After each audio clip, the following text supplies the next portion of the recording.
Hello friends, welcome once again to my channel English Prose and Verse।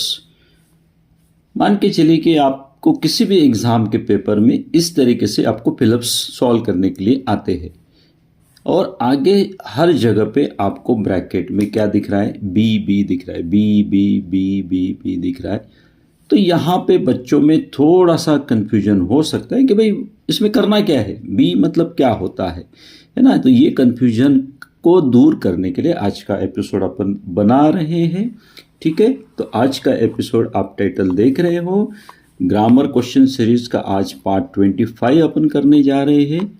पहले 24 part को आपने बहुत अच्छे से रिस्पॉन्स दिया है, तो आज अपन टू बी वर्ब के फॉर्म्स को डिस्कस करने वाले हैं और उसके एग्जाम्पल सॉल्व कर लेंगे।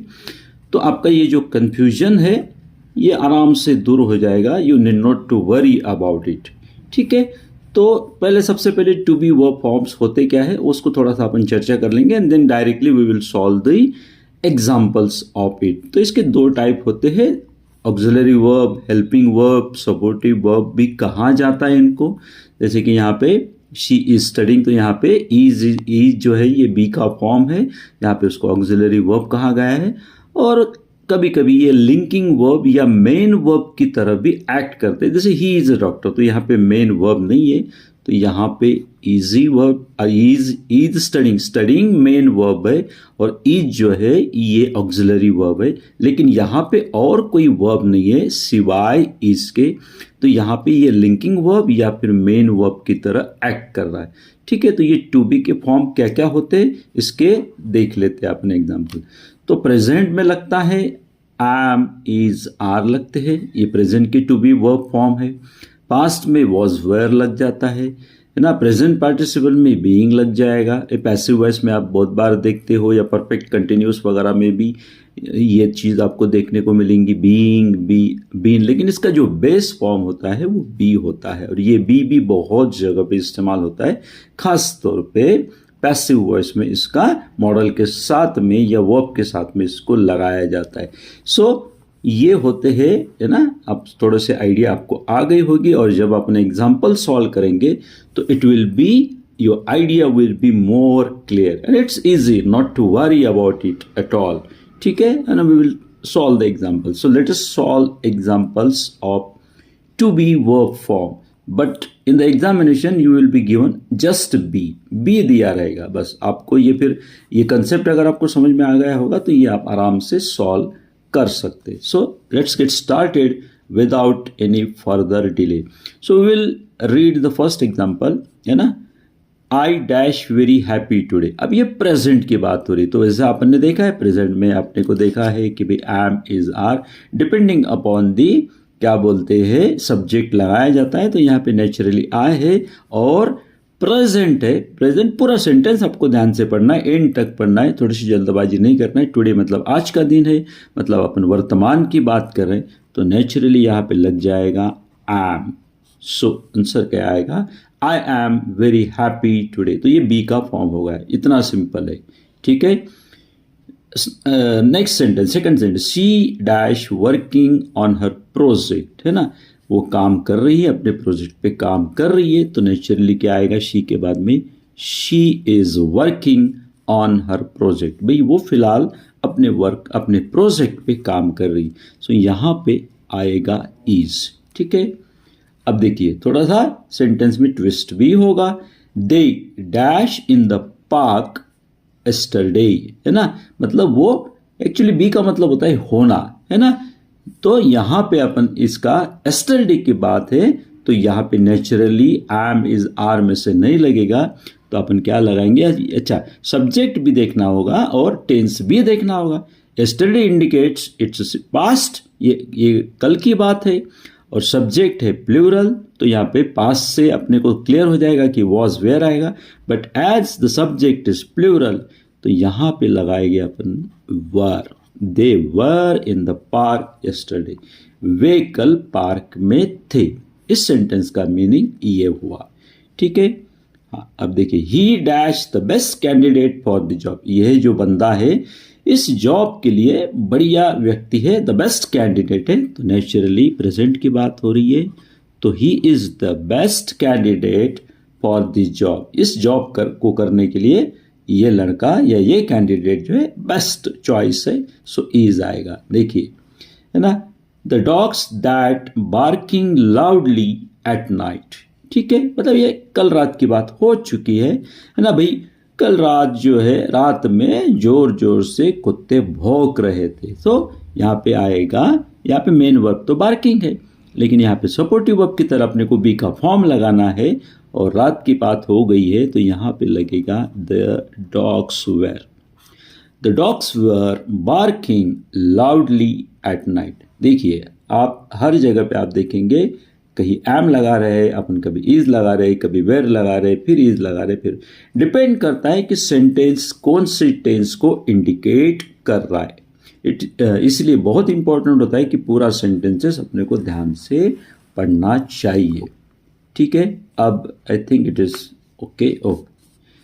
यू देखो सेंटेंस है, you dash not present at the meeting last week. भाई आप जो है लास्ट वीक में जो मीटिंग थी वहां पे प्रेजेंट नहीं थे, है ना। लास्ट वीक यानी कि पिछले हफ्ते की जो अपनी मीटिंग हुई थी आप वहां पे नहीं थे, तो ये वापस पास्ट की बात हो रही है। और यू के बाद में कभी भी वॉज नहीं लगता, तो यहाँ पे अगेन क्या आएगा, were. You were not present at the meeting last week, clear है। Okay, this house dash built in the 19th century, ये पैसिव वॉइस का सेंटेंस है, ठीक है। इन द 19th सेंचुरी, ठीक है, ये घर जो है 19वीं सदी में बना हुआ था, ठीक है। तो चूंकि अगेन ये पास्ट की है, पैसिव का है, so the house was singular है ना, ये हाउस जो है सिंगुलर है, लेकिन पास्ट की बात हो रही है, पैसिव की बात हो रही है, तो इसलिए वॉज लगेगा। यहाँ पे पहले में आपने लगाया वर, यहाँ पे वॉज लग गया। देखो this house was built in the 19th century, ये बी का फॉर्म हो गया, ठीक है। अब आगे मूव ऑन करते। The food dash delicious and well prepared, भाई ये जो खाना है ये बहुत ही स्वादिष्ट है और वेल प्रिपेयर्ड यानी कि बहुत अच्छे से बना हुआ है। ये अपन तब कहते हैं जब वर्तमान में आपको कोई खाना देता है, परोसा जाता है, तो अपन नेचुरली क्या बोलते हैं, फूड इज़ वेरी डिलीशियस, भाई क्या स्वादिष्ट खाना बना है और बहुत ही अच्छे से तैयार हुआ है, तो यहाँ पे आएगा is. The food is delicious and well prepared. Okay, अब देखिए 9th question, it dash raining when I left the office, है ना भाई, बारिश हो रही थी जब, व्हेन का मतलब यहाँ पे जब है ना, शुरुआत में व्हेन लगेगा तो कब, लेकिन बीच में लगेगा तो जब, है ना। ये भी बहुत ध्यान में रखने वाली चीज़, इसके अलग से सेंटेंस भी आते कि जब मैंने ऑफिस छोड़ा तब बारिश हो रही थी, इसका मतलब है जब मैंने ऑफिस छोड़ा तब बारिश हो रही, तो नेचुरली ये भी पास्ट का है, तो it was raining when I left the office, तो यहाँ पे वॉज लगेगा, इज नहीं लगेगा, ठीक है। डैश आगे देखिए 10th sentence, they invited to the wedding last month, उनको आमंत्रित किया गया था, पिछले महीने उनको शादी में आमंत्रित किया गया था। ये भी सेंटेंस जो है ये पैसिव का है, ठीक है, पैसिव का सेंटेंस है, तो चूंकि लेकिन पास्ट का है, आखिरी पिछले महीने की बात हो रही है, और ये सब्जेक्ट प्लूरल है। सब्जेक्ट और टेंस दोनों देखने के बाद ही अपन इसको लगा पाएंगे। They were invited to the wedding ceremony, wedding last month, so were. अब ये आप किसी भी व्यक्ति को प्रेजेंट में कहोगे कि भाई आप मेरे बहुत अच्छे मित्र हो, you are great friend to me, तो यू के बाद में नेचुरली प्लूरल में लगता है, तो you are a great friend to me, आप मेरे बहुत अच्छे मित्र हो, तो ये प्रेजेंट का बी फॉर्म लगा, ये बी फॉर्म लगा। अब देखिए एक क्वेश्चन है, यहाँ पे क्वेश्चन मार्क लगाना भूल गए। Okay, where dash you an hour ago, एक घंटा पहले आप कहाँ थे, ठीक है, एक घंटा पहले आप कहाँ थे, ठीक है। हाँ, वेयर यू एन आवर एगो, ये एन आवर एगो इंडिकेट करता है कि ये पास्ट का है, ठीक है। अब यहाँ पे सब्जेक्ट, अब चूंकि ये क्वेश्चन वाला है इसलिए सब्जेक्ट बाद में होता है। सब्जेक्ट से पहले बी का फॉर्म या सपोर्टिव वर्ब अपने को लगाना होता है। तो सब्जेक्ट यू है, अगेन पास्ट का है, तो यहाँ पे दो वर लग जाएंगे, ये वेर और फिर ये वर, ठीक है। वेर वर यू एन अवर एगो because it is a question, तो यहाँ पे वर लगाया आपने, ठीक है। अब देखिए 13 वाला सेंटेंस देखते हैं। अभी उसकी उम्र 20 है, अभी उसकी उम्र, ये एज को इंडिकेट कर रहा है। अगले साल वो एडल्ट बन जाएगा, मतलब भाई मैच्योर हो जाएगा, वोटिंग कर सकता है। अपने को पता है कि 21 साल के बाद में अपने को अथॉरिटी मिल जाती। तो यहाँ पे लिखेंगे अपन, प्रेजेंट की बात हो रही है, तो he is 20 now and next year he will be. यहाँ पे इस तरीके का फॉर्मेट भी होता है, क्योंकि ये विल लगाना जरूरी है, क्योंकि ये फ्यूचर को इंडिकेट कर रहा है, इसलिए विल बी है ना। He will be an adult next year, अगले साल वो एडल्ट बन जाएगा, यानी कि मैच्योर हो जाएगा, 21 साल के का वह हो जाएगा। तो यहाँ इज लगा, यहाँ पे विल बी लगा। It is also form of be. Mister Bhargav या Bhargava dash our family doctor. अब सिर्फ अगर ये सिंस लॉन्ग नहीं होता, mister Bhargav is our family doctor अपन कह सकते, लेकिन यहाँ पे ऐड क्या किया है, सिंस और फॉर, है ना। तो ये परफेक्ट में लगाया जाता है, इसलिए अपने को इसको करना पड़ेगा has been. He has been our family doctor since long, मतलब ये परफेक्ट प्रेजेंट का सेंटेंस बना। He has been, mister Bhargava has been our family doctor since long, यानी बहुत पहले से मिस्टर भार्गवा जो है वो हमारे फैमिली डॉक्टर है या रह चुके हैं, है ना। तो इस तरीके से ये सेंटेंस आपको बी के फॉर्म लगाना अपने को समझ में आ गया होगा। I hope it is very clear that how to use to be verb form.